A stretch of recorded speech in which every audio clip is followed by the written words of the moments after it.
just took the grace of God and the timely intervention of this governor. Otherwise, Abia State was about being kicked out of being a partaker in the project. What happened was that up till early 2015, we had projects designed and contracts awarded. But because we did not have money to do the involuntary resettlement, we could not allow our contractors to go to site. And so at that time, because we didn't have this counterpart fund, the bank did not take the state seriously.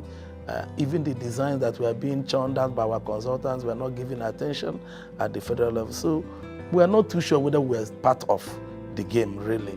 And we were the pariah, if you like.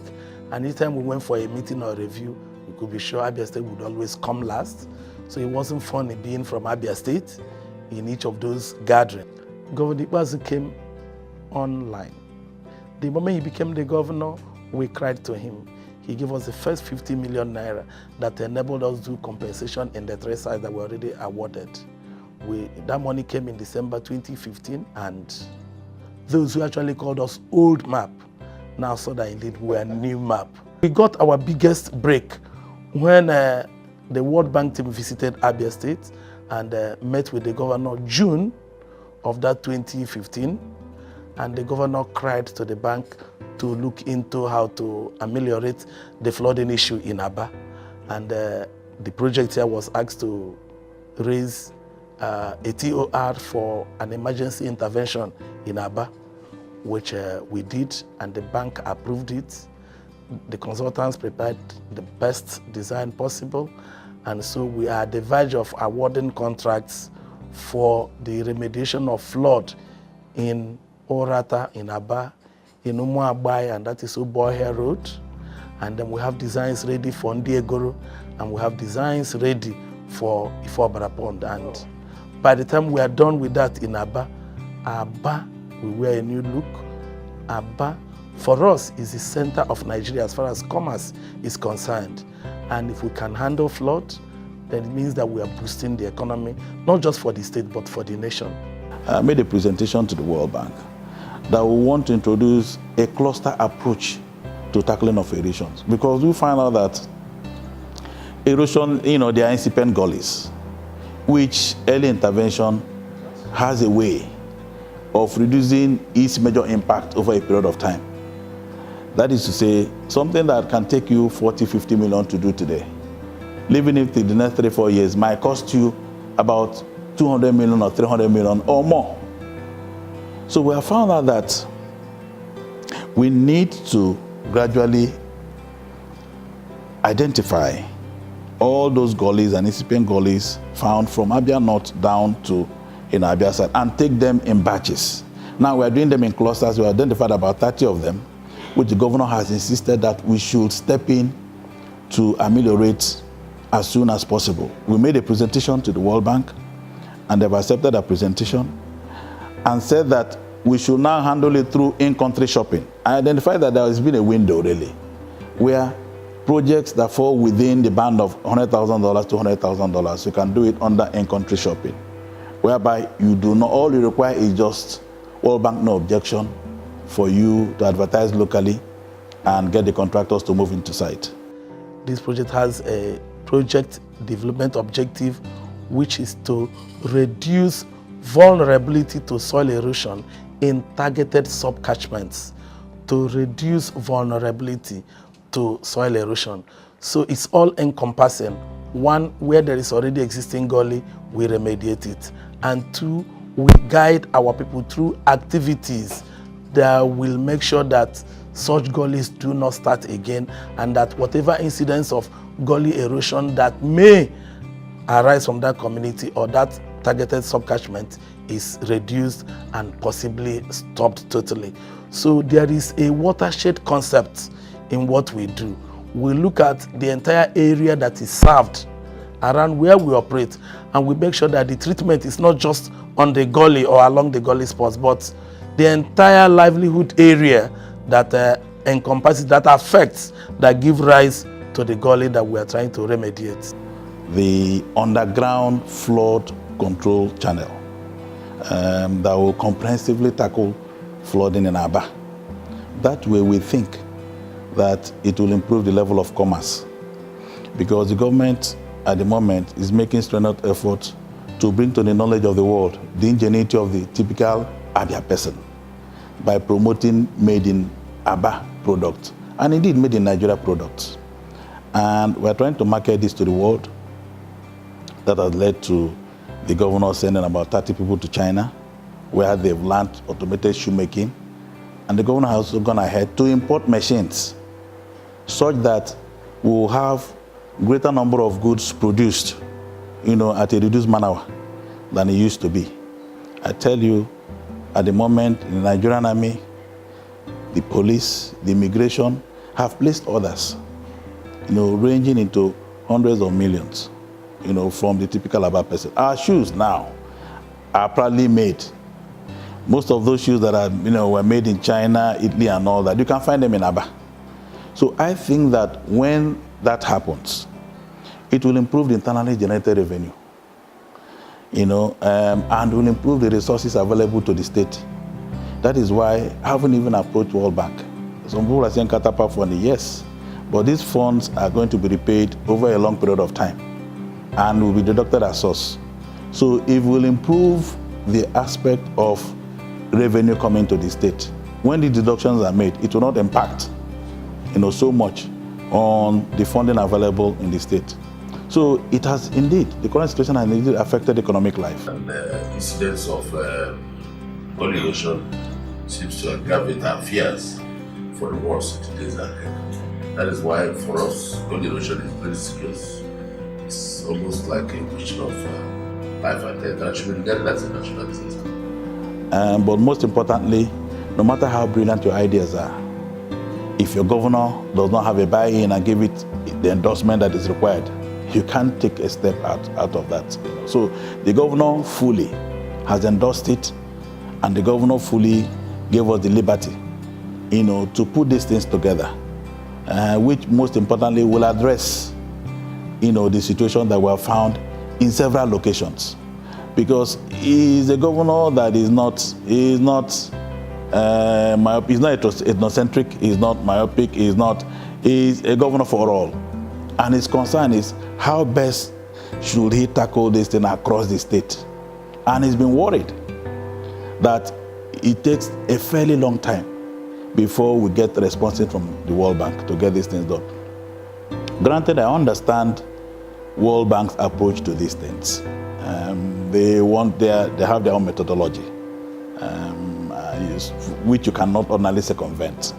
But because of the nature of the soil in this area, each rainy season that passes causes greater havoc. So we think that the earlier we tackle these things comprehensively and in many locations as possible, that is the only way we can even reduce the impact of the funding on the state. Because the more money you take, the greater the impact in terms of your repayment. So we think that we should have these funds made available to as many locations as possible and at a reduced cost. We engaged a consultant to do GIS mapping of gully sites in the state and sub-catchments. So with that, we're able to identify about 279 gully sites. 279. And this year, with our new moves, we've discovered over 15 or 20 more that can be added. So the list keeps expanding. So when we have that, our procedure is this. Once the design, the civil engineering design, has advanced up to 75 or 80% between our design consultant and the federal office or the World Bank, we now initiate engagement with the community. We go and introduce our consultants, we go and introduce the NGO to the community, and we begin to engage with them. Several seminars, teachings, talks on how to manage the environment, and what to expect in our intervention, what is and what is not about NEWMAP, and how to adapt to the work we are bringing to them. And all these social engagements continue until a point that the design is finally cleared. Then we send in consultants who do the environmental and social impact assessments. And for a project, we have just two major studies in that sector. We have the resettlement action plan, and then we have the environmental and social management plan. So those studies are done. For some peculiar cases, we may do a livelihood needs assessment, as the case may be. Now, when these consultancies are done, the reports are reviewed and also forwarded to the World Bank. When they are cleared, in line with every other ESIA, we have to disclose them, we have to register them with the Federal Ministry of Environment, and they have to be displayed in the communities where we have done the study so that people can look at them and have their say, make amendments or corrections. And when all of that is done, then we are sure that we are ready to implement the civil work. Now, of the two ESIA documents, one I called Resettlement Action Plan. That is a study on involuntary resettlement. What do we do with persons who will be affected by our intervention? Not necessarily those who the gully must have taken their houses or buildings or economic trees, but those we may have to inconvenience in the course of trying to remediate the gully. Good. Those are project affected persons, PAPs. They are captured in that resettlement action plan, and then when it is done, it's disclosed. And when we are done with all the confirmations, the World Bank demands. The state government provides the money for such resettlement activity. The common language here is compensation. If we have to touch your land or economic tree or knock off a fence or a building, as the case may be, we quantify such through our consultants, and then the state government provides money that is used to, compensate such persons. And after such compensation activities must have been completed, then the contractor, who is engaged through a very thorough and robust procurement process that is also supervised by the World Bank, is now engaged and commissioned on site to begin with the civil works. I want to seize this opportunity to thank those that regard as our development partners, the NEWMAP and the World Bank. Wonderful, because the massive nature of the gully erosion assault on our farmland is something that no state government can deal with it all alone. But because of the intervention of our development partner, we have found new impetus in such a way that whatever little resources we are able to pay as counterpart for the usually matched with something that is substantial. And beyond that, their interventions are usually sustainable, long-term based, and sustainable in such a way that the menace of the gully and that particular spot of the region could be said to have been completely arrested and reversed, creating opportunity for natural vegetation to take over and then properly remediate the area in question.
NEWMAP is doing a wonderful job. One thing for sure is that they are giving us the assurance of their support, and their design is very well done. They are guiding us, they are supervising the project perfectly. We've not had any issues whatsoever. Okay. So we have been able to move according to plan. All our works have been completed according to schedule. So well done to NEWMAP.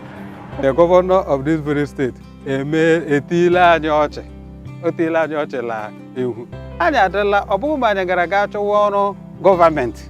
Anya ga the self-employed. Bue. There emetu helime village umezuku.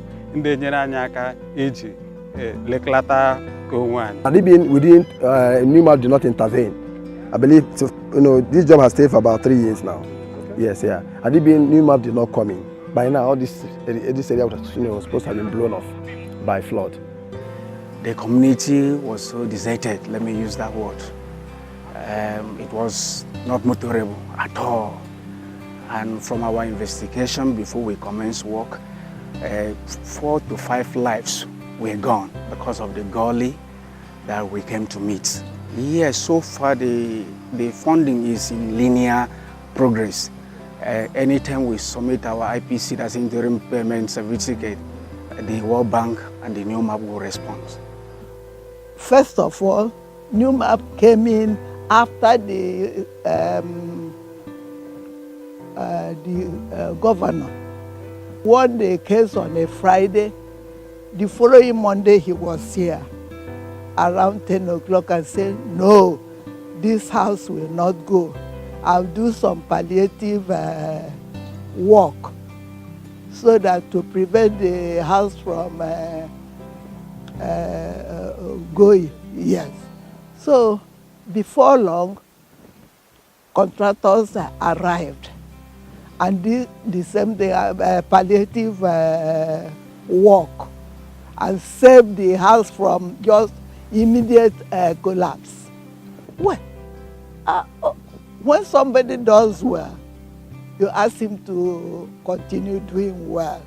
If the person is not doing well, you say, oh, you are not doing well, you have to step up. But for NEWMAP and for me, I think what they did to me, if it is what they are doing to other people, they are doing very well. Because I never expected that this type of gesture will be extended to me. Who am I? My husband is not around. I'm nobody. I am nobody. And from nowhere, help came without soliciting for it. I didn't go to NEWMAP. I don't know what is called NEWMAP. So I'm happy. Everybody around me, my children, everybody is very, very grateful to NEWMAP. And I can't say how I'm feeling.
And so NEWMAP is the vehicle for the execution of these projects, while the states are required to provide counterpart funding, and the fund itself comes from World Bank, which will be repaid over a long period of time. The the catch there is that the interest element is very low. It's about 2.5 to 3%, which amounts to, it might amount to something, but is insignificant relative to what you can get this funding from other sources. So, and it has a moratorium. Apart from the moratorium period, it has also a long period of repayment. So that is the beauty of this kind of funding to the state. We have done very well because I give kudos to the staff in NEWMAP because there has been no issue of malfeasance. There is no misappropriation of funds. World Bank will tell you that of all the states, we have the best, let me call it, balance sheet in terms of application of funds. They are highly impressed. So to that extent, I can give my staff in NEWMAP 100% because there has been no issue of any query whatsoever concerning our application of the funds. And because we know, under my leadership, that the governor expects the best from us. We think that we do not have any cause to disappoint him. And my staff in NEWMAP are doing everything possible to ensure that we do not have any queries from World Bank because we are seeking additional funding. I tell you, the project in Abia is about to cost $100 million. Yes, which World Bank cannot ordinarily provide if they are not comfortable with the state. So we are doing everything in such a manner that they are comfortable providing these resources, to the state. And I can tell you that they have been properly husbanded. Yeah. And I'm thrilled and happy also that the NEWMAP and the World Bank have come handy in doing this. And I want to encourage them. And the only way I can encourage them is for them to go see the faces of the recipients of these projects, the community where these projects are cited. It is not like doing a road. If you don't do that road this year, somebody else will do it next year. If you don't do it next year, another regime will do it. But this is that if you don't do it this year, I won't have a house next year. If you don't do it this year, my children will be in school. If you don't do it this year, lives will be lost. So it's critical, it's strategic, and I thank God that we've been able to do this. And I want to leave you on a positive note that what you will see, commissioning of 5 sites or 5 completed projects, is just the appetizer. We are determined to intervene minimal sites because a lot of sites are beckoning and yelling and calling for attention. And I want to use this opportunity to say to all those people who are threatened and ravaged by erosion that we are coming. The World Bank, NEWMAP, Abia State government, we are coming. We're on our way. Help.